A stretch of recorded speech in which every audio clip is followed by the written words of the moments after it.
नमस्कार। राजस्थानी साहित्य BA part 2 के प्रथम प्रश्न पत्र के अंतर्गत हम अध्ययन कर रहे हैं मध्यकालीन राजस्थानी काव्य परंपरा की एक महत्वपूर्ण रचना नागदमन, जिसके रचनाकार सायाजी झूला हैं।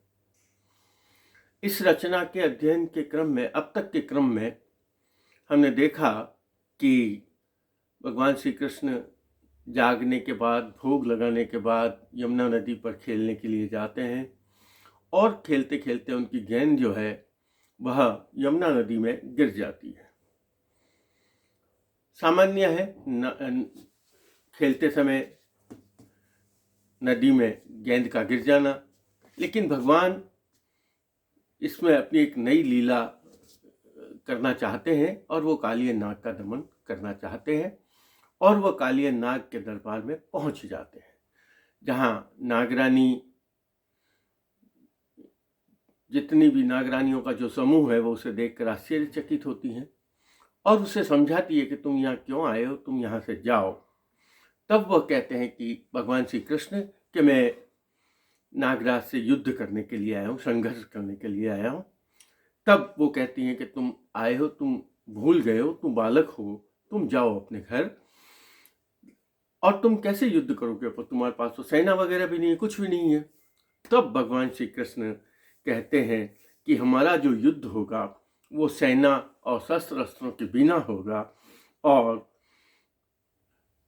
इसलिए आप इसकी चिंता न करें, आप तो जाएं और अपने पति को बुलाओ, और हार या जीत जो भी होगी वो तो भगवान ही जानता है।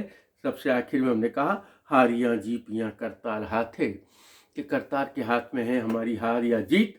आप तो जाओ अपने पति को बुला कर ले आ।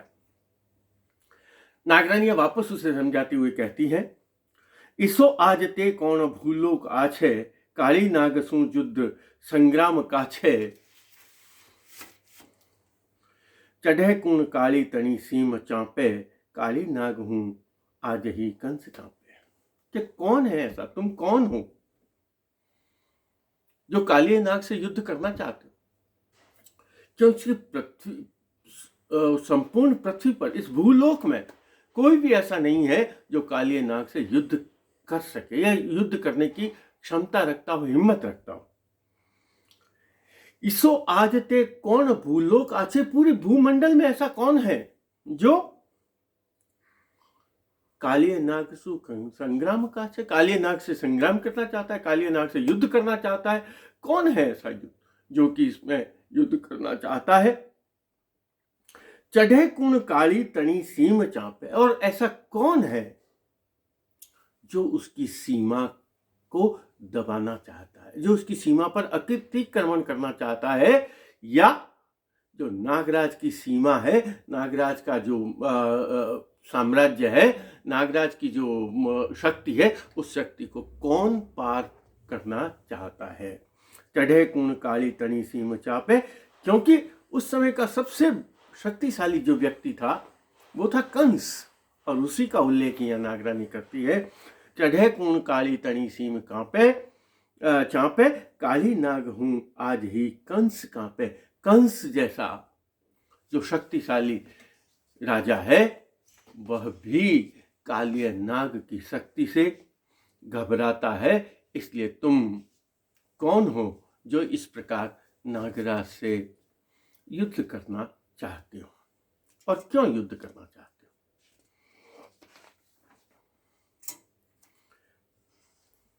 अब वो नागरानियां जो हैं वो नागराज की भीषणता का समझाती है, उसके विष की भीषणता का परिचय देती हैं, उसके विष की व्यापकता का परिचय देती है, ताकि यह बालक उससे भयभीत होकर चला जाए। उसकी शक्ति का परिचय देती है। देखिए वो कहा, यहाँ पहले में उसने कहा कोई भी इस भूलोक में नहीं है जो कि उसकी शक्ति को जीत सके, जो कि उसकी सीमा को दबा सके। और उन्होंने कहा कि कालिय नाग से तो कंस जैसा जो वीर व्यक्ति है, वहाँ उस समय वीर या लोग उसे अत्याचारी कहते हैं, लेकिन उसको सबसे शक्तिशाली जो कंस है वो भी इससे कांपता है। ऐसी अवस्था में किसी की भी हिम्मत नहीं है कि वह कालिया नाग से संघर्ष कर सके। अब उसकी विष की व्यापकता का, विष की वर्णन करते हुए नागरानियां क्या कहती है? जाले वृक्ष नीला बहे वृक्ष जाला, वदन्य सहस्य वदे व्योम व्याला, बड़ा श्रृंग सीतंग हेमंग वाला, जिरी फूक आगे भरे टूक फाड़ा। जाले वृक्ष नीला, यहाँ नीले से अभिप्राय नीले से नहीं, हरे के अर्थ में प्रयोग किया जाता है। राजस्थान में ने लीला शब्द है, उसको नीला लिखा है। जाले वृक्ष नीला, जला देता है अपने विष के प्रभाव से, विष की तेजी से हरे वृक्ष भी जल जाते हैं। जाले वृक्ष नीला बहे वृक्ष जाला, जब उसके मुंह से जब विष की ज्वाला निकलती है, उस विष की ज्वाला जब निकलती है तब हरे भरे वृक्ष भी जल जाते हैं। जाले वृक्ष नीला वहे वृक्ष जाला, और कब? आगे उससे कहा, एक एक पंक्ति का अर्थ बताऊं, फिर हम समाहित रूप में देखेंगे। वदन्य सहस्य वदे व्योम वाला। मैंने जैसे आपको कहा कि उसके सहस्त्र फन है नागराज के, उन सहस्त्र फनों से वदन्य, वदन याना मुंह, मुंह के लिए वदन शब्द का प्रयोग किया जाता है, तो नागराज के जो फन है उनको वदन शब्द का, मुंह के लिए पद का है। वदन्य सहस, सहस यानी सहस्त्र, शेषनाग भी कहा जाता है, सहस्त्रनाग। वदन्य सहस से वधे, वधे मतलब बढ़ती है क्या? व्योम व्याला, व्योम व्याला का मतलब है लपट। उसके मुंह से जो लपटें निकलती हैं, अब वो लपटें किसकी? आग की लपट नहीं, वो लपट है विष की लपट, जहर की लपट है। तो वो विष की लपटें जब उसके मुंह से, विष की ज्वाला जब उसके मुंह से निकलती है, तो वो पहले वाले पंक्ति में अर्थ आ जाएगा वापस, तो हरे वृक्ष भी जल जाते हैं। सहस्त्र कालिया नाग के सहस्त्र फनों से जब आकाश को, आसमान को छूती हुई, व्योम को छूती हुई जब विष की ज्वालाएं निकलती हैं, तो विष की ज्वालाएं आगे बढ़ती हुई हरे हरे वृक्षों को भी जला देती है। और उसने क्या कहा? और उसके प्रकोप को बताते हुए कहती है, बड़ा श्रृंग सीतंग हेमंग वाला, जिरी फूल आगे भरे टूक फाड़ा। देखिए क्या कहा, बड़े बड़े सीतंग, शीतल, जिसके अंग शीतल है, यानी हिमालय समझ लीजिए। हेमंग वही आवे, हेमंग, हिमंग हिमालय। बड़ा श्रृंग, बड़ा यानी ऊंची, श्रृंग यानी चोटियां, बड़ी बड़ी ऊंची ऊंची चोटियों वाले, सीतंग हेमंग वाला, वो पहाड़ जिसकी चोटियां बहुत शीतल है, हिम से युक्त है।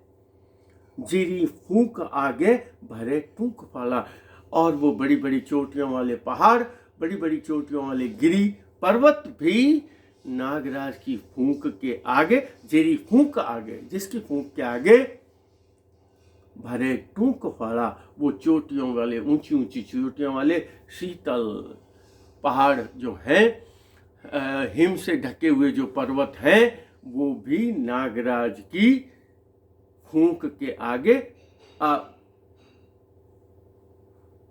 पलट जाते हैं। हमारे कहते हैं ना कुलाची खाना, पलट जाते हैं, उलट जाते हैं, वो भी उड़ जाते हैं। या कह सकते हैं बड़े बड़े पर्वत भी जिसकी फूंक के आगे उड़ जाते हैं। ऐसे विष का, जो उसके विष की ज्वालाओं का प्रभाव है। अब वापस हम देखेंगे, नागरानी कहती है, जब नागराज के सहस्त्र फनों से जब विष की ज्वालाएं जो आकाश को छूती हुई निकलती है, तो हरे वृक्ष भी जल जाते हैं, और उसके प्रभाव से बड़े बड़े हिमालय जैसे पर्वत भी अपने स्थान को छोड़कर हवा में उड़ने लग जाते हैं या हवा में तैरने लग जाते हैं। उनकी ऊंची ऊंची चोटियों वाले जो शीतल पहाड़ है, जो हिमालय पर्वत है, वे भी उड़कर चले जाते हैं। और आगे उसको क्या कहा, अरूठो गणो साम झूठो अमारो। अरूठो, रुष्ट हुआ, अशब्द लगाए, वैसे रूठने का शब्द है मात्राओं को मिलाने के लिए छंद में। तो अरूठो गणो साम झूठो हमारो। अरूठो गणो, गुस्सा जब इसका क्रोधित आ जाता है, गणो यानी ज्यादा, साम यानी स्वामी, झूठो हमारो, झूठे यानी तेज, जब उसको तेज गुस्सा आता है। झूठे से अभिप्राय सच झूठ से अभिप्राय नहीं है। राजस्थानी में एक झूठ का अभिप्राय जो बहुत ज्यादा शक्तिशाली है उसको झूठा कहा जाता है। तो उसने कहा अरूठो गणो साम झूठो हमारो, बहुत ज्यादा शक्तिशाली व्यक्ति है हमारा जो पति है। और मुझे लगता है कि तुम आज जो ये संघर्ष करना चाहते हो, तो जो यह संघर्ष होगा वह संघर्ष कैसा होगा, अरूठो गणो साम झूठो हमारो, होशी ठाकरा आकरू आज आरो। तो आज हमारा जो युद्ध होगा, आज जो हमारा संघर्ष होगा, वो कैसा होगा, होशी ठाकरा आकरू, बहुत भीषण, बहुत कठोर, बहुत कड़ा। उसी ठाकरा आकरू आज आरो। अब यहां तक तो वह नागरानी अपने पति के कि अगर आज संघर्ष हुआ तो वो बहुत भीषण युद्ध होगा। क्यों भीषण युद्ध होगा, क्योंकि मेरे पति बहुत ताकतवर है, मेरे पति बहुत शक्तिशाली है। ऐसी अवस्था में जो भी युद्ध होगा वो बहुत भीषण होगा। यहां तक नागरानियां अपने पति की वीरता, अपने पति की शक्ति, अपने पति के विष की व्यापकता या उसके व्यापक प्रभाव का परिचय देती है। अब वापस, मैंने आपको कहा ये लंबा संवाद चल रहा है भगवान श्री कृष्ण और नागरानियों के बीच में। अब भगवान श्री कृष्ण क्या जवाब देते हैं, देखिए। हम कहते हैं ना कि प्रशंसा खुद के मुंह से करें या अपने परिजन करें, उसमें उस बात की विशेषता नहीं है। प्रशंसा जब दूसरे लोग करें तब उसमें विशेषता होती है। तो यहां उसी बात का उल्लेख किया है। यहां भगवान श्री कृष्ण ने अपनी बात में निजम नारी बखानिया कद्र ना हम वदे जस वैरी टिके हत बाहम, कि किसी पुरुष की स्त्री यदि उसके वीरता की प्रशंसा करती है, उसमें कोई बड़ी बात नहीं है, उसमें विशेषता नहीं है, क्योंकि हर पत्नी को अपना पति वीर लगता है। तो उसने क्या कहा, निजम नारी बखानिया कद्र नाई। अब नागराज की तुम पत्नियां हो और तुम तो अपने पति की प्रशंसा करोगी, और ऐसी अवस्था में किसी भी व्यक्ति की यदि उसकी पत्नी प्रशंसा करती है, यदि उसकी पत्नी बखान करती है उसकी वीरता का, तो उसकी कोई कदर नहीं होती, यानी उसका कोई महत्व नहीं है। यदि आपके ही लोग आपकी प्रशंसा करेंगे तो उसमें आपकी कोई महानता नहीं है। बल्कि भगवान क्या कह रहे हैं, वीर व्यक्ति की प्रशंसा तो तब है जब वदे जस वैरी, जिसका यश कहे। कौन, वदे जस वैरी, वैरी दुश्मन।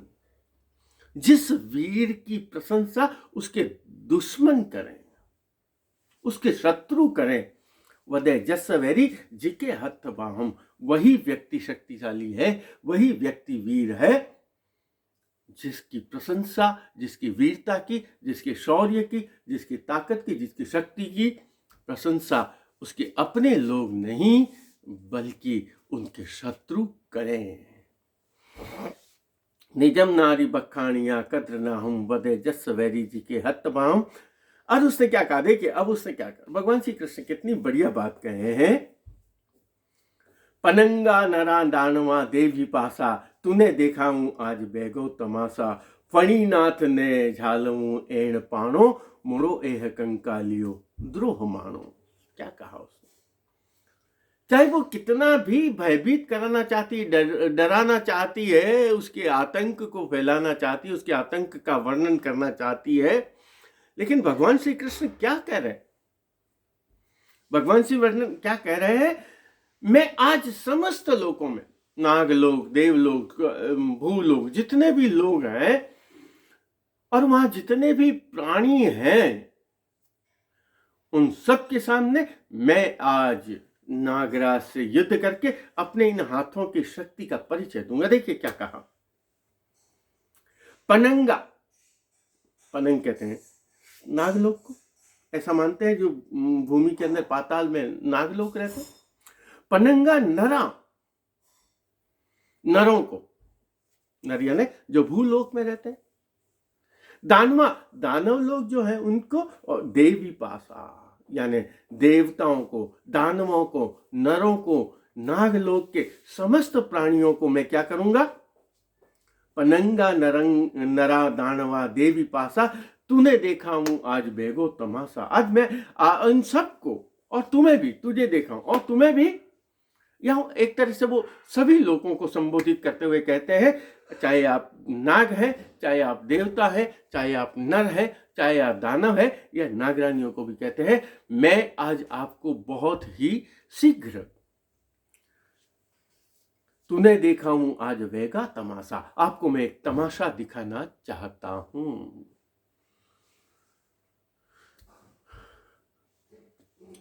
तूने देखा हूं आज वेगा तमाशा, और वो तमाशा क्या है? फणीनाथ ने झालू इन पाणो, इन हाथों से पानी, इन हाथों से फणीनाथ ने, जो फणीनाथ है, या शेषनाग है, जो सहस्त्र फनों वाला नागराज है, उनको मैं इन्हीं हाथों से पकड़ूंगा, इन्हीं हाथों से झेलूंगा। फणीनाथ ने झालू एण पाणो, मोरो एह कंकालियो द्रोह मानो। और आप लोग मेरे इस विश्वास को, मेरे इस बात को आप बिल्कुल सही मानना, क्योंकि आज तक इस संसार में यदि कोई सबसे बड़ा शत्रु है तो मेरा इस संसार में सबसे बड़ा शत्रु नागराज है, और उसको मैं अपने इन हाथों से पकड़ूंगा। अब नागरानी वापस क्या कहती है, देखिए। मुहे जोड़ हो से, अब यहां कहा, अरे तुम बालक है, नागराज से बदला लेगा तो क्या तुझे नागराज के पुत्र छोड़ेंगे? वो तेरे से बदला लेंगे। तो उसने क्या कहा? मुहे जोड़ होसी घड़े हेक माए, निंदियो नागते बोल धोटा निभाए, जमन्ना जमपई नागणी छोड़ी जोरा, फणी फेड़ न खावसी देखी फोरा। देखिए, अब यहां नागरानी कह रही है, और उसी बीच में एक तीसरे व्यक्ति का आगमन होता है। वो व्यक्ति कौन है वो बताता हूं। मुहे जोड़ होसी घड़ी हेक माए, और कहा एक घड़ी में देख लेना, आमना सामना हो जाए। तू इतनी बातें कर रहा है ना, नागरानी कह रही तुम इतनी बातें कर रहे हो ना, कि मैं अपने इन हाथों से नागराज को पकड़ूंगा, लेकिन क्या होगा? मुहे जोड़ होसी घड़ी हेक माए, निंदियो नाग ते, तुमने आज नाग की बहुत निंदा की है। निंदियो नाग ते बोल धोटा निभाए, और आज तूने जो नागराज की तूने निंदा की है, उस निंदा का बदला उसके बेटे चुकाएंगे। निंदियो नागते बोल धोटा निभाए, जमन्ना जमपई नागणी छोड़ी जोरा। और यमुना कहती है, इसी बीच यमुना नदी आ जाती है, और वो यमुना नदी भगवान नागरानी को कहती है, जमन्ना जमपई, यमुना नदी कहती है, नागणी छोड़ी जोरा, हे नागन, हे नागरानी, तुम भगवान श्री कृष्ण, ये जो बालक है, इसके सामने अपनी शक्ति का प्रदर्शन मत करो, फणी फेण न खावसी देखी फोरा। जो नागराज है, वह नागराज इसके ये बालक जो है, नागराज के सामने कमजोर पड़ने वाला नहीं है। इसके आगे फिर हम और देखेंगे। और वो कहेगी, ये पूछती है, तेरा क्यों है, तू क्यों नागराज से संघर्ष करना चाहता है, युद्ध करना चाहता है? इसके आगे और हम क्रम में देखेंगे। आज इतना ही। धन्यवाद।